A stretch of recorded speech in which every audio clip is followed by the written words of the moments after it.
आज हम पढ़ेंगे site selection of wind mill. Site selection of wind mill के लिए क्या क्या चीज़ें आवश्यक होती हैं, तो इसके लिए हम देखेंगे कि नंबर 1 पॉइंट कि site selection of wind mill के लिए सबसे पहले हम क्या देखते हैं कि इस विंड पावर प्लांट को प्लांटेड करने से पहले, तो सबसे पहले हम देखते हैं क्या कि जो विंड पावर प्लांट को लगाने के लिए एक ऐसे स्थान का चयन करते हैं जहाँ पर हमको विंड पावर प्लांट जो है प्लांट करना होता है। वहाँ के लिए हम सबसे पहले देखते हैं कि जिस एरिया पे हमको विंड पावर प्लांट को प्लांट करना है वहाँ की जो 1 ईयर की जो एवरेज वेलोसिटी है उसको हम पहले जो है कैलकुलेट कर लेते हैं। कैलकुलेट करने के बाद वहाँ की वेलोसिटी अगर 6 मीटर पर सेकेंड से जो है 30 मीटर पर सेकेंड के अगर बीच में आ रही है तो वो साइट सिलेक्शन ऑफ विंड के लिए एलिजिबल है।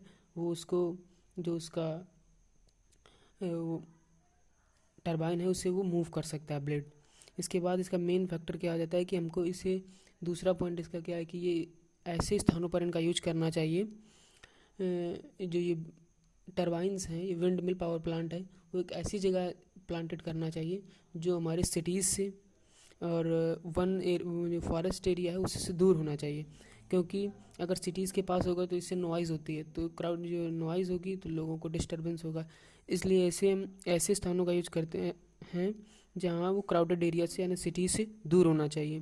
फिर इसका थर्ड पॉइंट क्या आता है कि विंड पावर प्लांट लगाने के लिए सबसे उपयुक्त जगह जो होती है वो रेगिस्तान, जहाँ पर हमको काफ़ी हाई स्पीड में जो विंड की स्पीड मिल सकती है, या समुद्र के पास में। यहाँ पर लगभग परमानेंट जो है आपको विंड की स्पीड कंटिन्यूसली आपको मिलती रहेगी लगभग।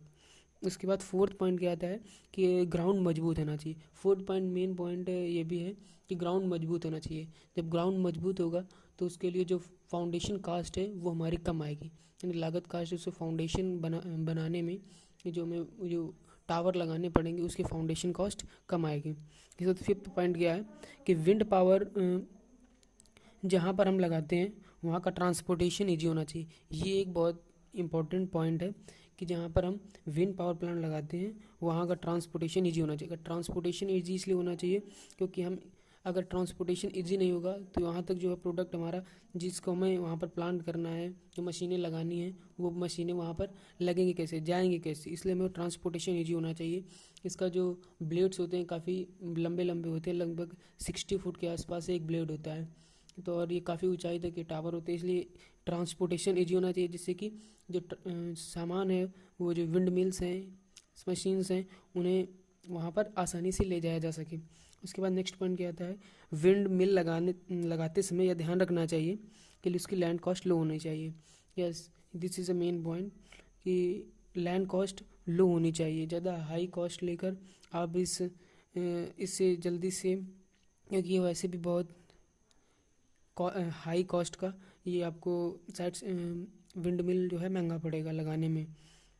और इसका लास्ट पॉइंट क्या है कि सेंटर ऑफ कंट्रोल पास में होना चाहिए। आपकी कोई दिक्कत होती है या हवाएं तेज आती हैं तो आप कट ऑफ या कट ऑन या कंट्रोल कर सकते हैं। इसलिए एक सेंटर ऑफ कंट्रोल या कोई प्रॉब्लम हो सकती है तो इसके लिए सेंटर ऑफ कंट्रोल आपका बहुत पास होना चाहिए जिससे कि आप उसको तुरंत कंट्रोल कर लें।